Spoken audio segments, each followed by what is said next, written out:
Apa sih bedanya desa dengan kelurahan? Apakah desa bisa menjadi kelurahan? Bagaimana proses perubahan desa menjadi kelurahan? Aparatur desa yang desanya dirubah menjadi kelurahan, maka diberhentikan dengan hormat. Desa bicara. Desa bicara. Desa bicara. Desa bicara. Hai kawan-kawan, kembali lagi di channel YouTube Desa Bicara. Kali ini kami akan membahas tentang desa dan kelurahan. Mungkin sebagian kawan-kawan sudah tahu apa perbedaan desa dengan kelurahan. Mungkin ada juga kawan-kawan yang belum tahu. Nah, di sini kami ingin menginformasikan apa sih bedanya desa dengan kelurahan. Desa adalah kesatuan masyarakat hukum yang memiliki batas wilayah yang berwenang untuk mengatur dan mengurus urusan pemerintah, kepentingan masyarakat setempat berdasarkan prakarsa masyarakat, hak asal-usul, dan atau hak tradisional yang diakui dan dihormati dalam sistem pemerintahan Negara Kesatuan Republik Indonesia. Sedangkan kelurahan adalah kesatuan wilayah yang merupakan bagian dari kecamatan berdasarkan pembagian wilayah administratif yang memiliki hak mengatur wilayahnya dengan terbatas. Jadi bedanya kalau desa itu diberikan wewenang untuk mengatur dan mengurus urusan pemerintahannya sendiri, mungkin ada yang bertanya, apa sih ciri-ciri perbedaannya? Nah, di sini kami ingin menginformasikan lagi bahwa desa memiliki ciri, yaitu memiliki sifat otonom.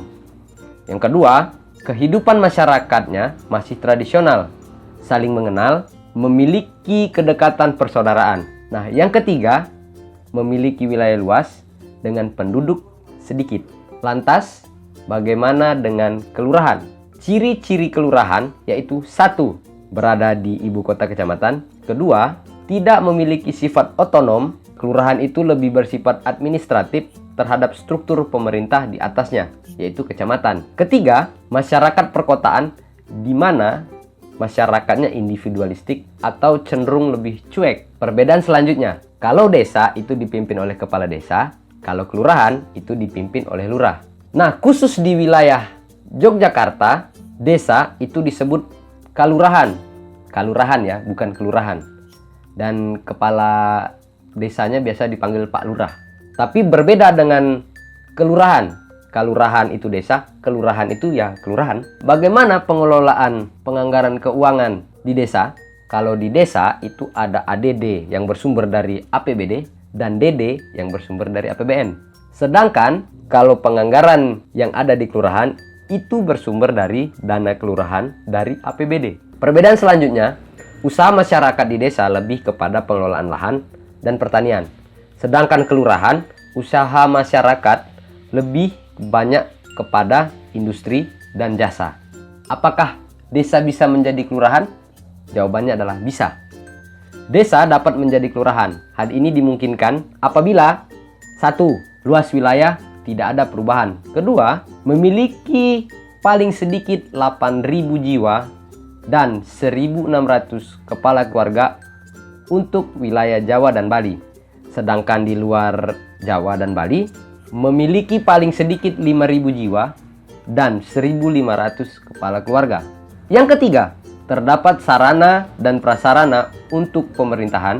Nah, yang keempat, terdapat beraneka ragam mata pencarian, jenis, jumlah usaha, jasa, dan produksi. Kelima, memiliki keanekaragaman kondisi sosial dan budaya masyarakat. Yang keenam, perubahan dari masyarakat agraris ke masyarakat industri dan jasa. Yang ketujuh, kuantitas dan kualitas pelayanan yang meningkat. Jadi, desa bisa menjadi kelurahan apabila memenuhi syarat-syarat tadi. Bagaimana proses perubahan desa menjadi kelurahan? 1. Ada prakarsa dari pemerintah desa dan badan permusyawaratan desa dengan memperhatikan saran dan pendapat masyarakat desa. Yang kedua, prakarsa ini dibahas dalam musyawarah desa dengan menghasilkan keputusan. Yang ketiga, pemerintah desa menyampaikan hasil keputusan musyawarah desa kepada bupati atau wali kota sebagai usulan perubahan desa menjadi kelurahan. Yang keempat, bupati atau wali kota akan membentuk tim kajian untuk menindaklanjuti usulan perubahan desa menjadi kelurahan. Yang kelima, hasil tim dalam melakukan kajian dan evaluasi usulan perubahan desa menjadi kelurahan selanjutnya menjadi landasan bupati dan wali kota untuk menyetujui perubahan desa menjadi kelurahan. Yang keenam, bupati dan wali kota menyampaikan rancangan perda atau perwalkot mengenai perubahan desa menjadi kelurahan kepada DPRD atau DPRD kota untuk dibahas. Lantas, bagaimana dengan aparatur desa yang desanya sudah dijadikan kelurahan? Nah, ini. Pertama, aparatur desa yang desanya dirubah menjadi kelurahan, maka diberhentikan dengan hormat. Yang kedua, aparatur desa diberikan penghargaan dan atau pesangon yang disesuaikan dengan kemampuan daerah atau kota. Bagaimana jika sebaliknya? Kelurahan menjadi desa, apakah bisa? Kayaknya bisa. Hal ini dapat dilakukan hanya dengan kelurahan yang kehidupan masyarakatnya masih bersifat pedesaan. Jadi kelurahan yang ada di ibu kota kabupaten kayaknya jangan deh jadi desa, tetap jadi kelurahan aja. Perubahan itu dapat secara menyeluruh atau sebagian. Nah, maksudnya di sini wilayah kelurahan yang luas tadi itu bisa dibagi menjadi dua. Setengahnya tetap kelurahan, setengahnya menjadi desa. Dengan karakteristik yang disebutkan tadi. Apakah desa dan kelurahan masing-masing mempunyai aturan? Jelas, punya aturannya masing-masing. Desa itu memiliki Undang-Undang Desa nomor 6 tahun 2014 tentang desa. Yang kedua, Peraturan Menteri Dalam Negeri. Yang ketiga, Peraturan Menteri Keuangan terkait penggunaan dana desa. Dan jelas, yang terakhir itu Peraturan Menteri Desa. Karena desa memiliki kementeriannya sendiri. Bagaimana dengan kelurahan? Peraturan tentang kelurahan itu diatur dalam Peraturan Pemerintah nomor 17 tahun 2018. Selanjutnya, kelurahan juga diatur dalam Peraturan Menteri Dalam Negeri nomor 103 tahun 2018. Nah, bagaimana kawan-kawan dengan informasi yang kami berikan? Semoga informasi yang kami berikan bisa bermanfaat untuk kawan-kawan semua. Itu dulu dari kami Desa Bicara. Sampai jumpa di video selanjutnya.